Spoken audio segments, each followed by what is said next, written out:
Considering it's a nice day and I can record on my phone, I'm going to do my vlog a little bit different this time, because last time it just was boring. It probably will still be boring this time, but oh hey. Right, so this vlog is about the history of editing, and I'm just going to talk a bit about it, you know what I mean? So yeah, let's go. In the development of editing, technology has changed dramatically from like when the first ever film has been made till now. It's just amazing. It all started off with a geezer called, I can't pronounce his name very good, but it's like Edward Muybridge, something like that. And his interest was movement on screen.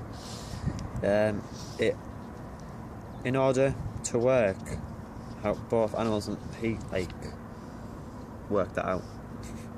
I don't know. He used a sequence of cameras to create what he needed to create for the film that he wanted to do, which he then played back at a certain speed to create the illusion of movement, because that's what it's all about. If you play back a series of connected images at a rate of 24 frames per second, the human eye and brain will believe that the thing is actually moving when it's not really. It is important to understand that the idea of both frames and frame rates. You right there, Nico? Just Nico's chilling out on the grass. Lazy bastard, isn't he? So I'll start again.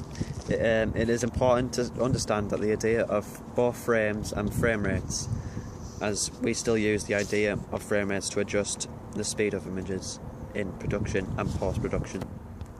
The actual first film that was real and working properly were on a roll of film, moved mechanically past a shutter and a lens system. This was invented in France by the Lumiere brother and America by Thomas Edison. The first film created with these cameras were not edited. These were usually one single shot from a single point of view. Example, they were like silent films from like the olden days. The idea you could use a variety.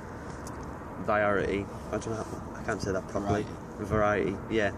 Variety of shots choices used at multiple points of view, and that the story could follow the action didn't come about till the concept of using editing in cameras was invented.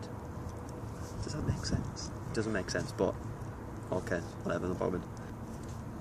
Edited in cameras means that film is created by shot in the camera. You add the next shot in the story by filming the next one, so that's how it works. Editing in cameras still exists as a way of creating films.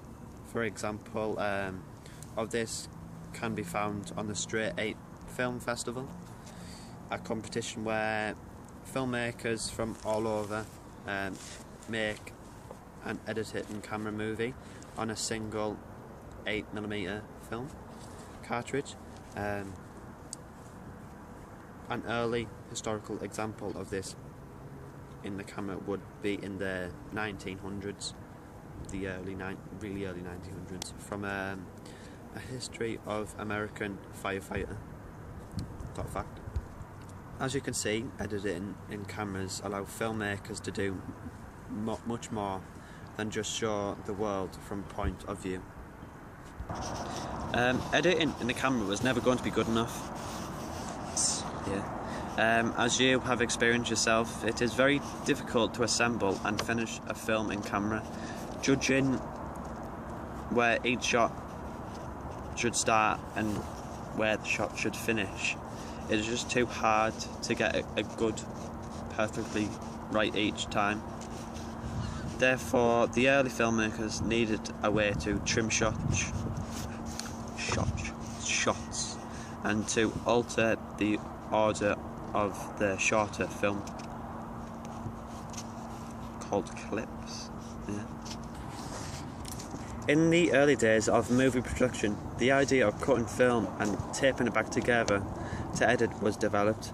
For many years this process was done by hand, with just a pair of scissors and a magnifying glass because the film was pretty small. This is stupid really. The first mechanical editing decks used to cut up and reassemble movies were invented by someone called Iwan. This is no good. Who has these names? Iwan Surya in 1924. He founded the Movie Art Company. These machines revolutionised editing and allowed more. Why are there so big words? This is take the piss. I'm just going to miss out there. Yeah. Just ignore all that. Yeah. This technique of cutting film and reassembling the pieces were ever done by hand or with the help of a machine. It's a bit windy, a bit.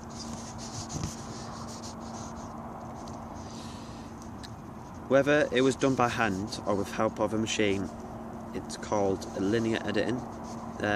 It's called linear editing simply because you are assembling the clips one after another.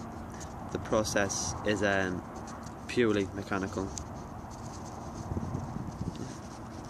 This process of cutting films still continues to this day. Steinbeck still produces and sell film editing decks. You can find that on his website. Yeah. Right, the next part of this vlog is the invention of video editing.